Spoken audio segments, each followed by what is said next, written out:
సగం చెవటప్పకు ఇచ్చి వివాహం చేయుటకు మా ఊరి గడుగ్గయ్యాలు నిశ్చయించినారు. సుముహూర్తం. ఈ శుభముహూర్తమునకు పని పాట లేని సోమరులు విచ్చేయవలసినదిగా కోరుచున్నాము. కళ్యాణ వేదిక. ఈ ఊరి పొలిమేరలో సమాధులపై దెయ్యాల దిబ్బ మీద అర్ధరాత్రి 12 గంటలకు విందు. ఎవరి భోజనం వాళ్ళు తెచ్చుకుని కడుపు నిండా తిని గిన్నెలు విడిచి వెళ్ళవలసిందిగా కోరుచున్నాము.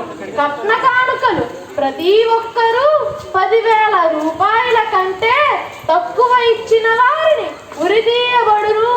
చిరునామా పచ్చిమిరపకాయల గ్రామం, పకోడీపేట, కేజీల కాలనీ, క్యాబేజీ జిల్లా.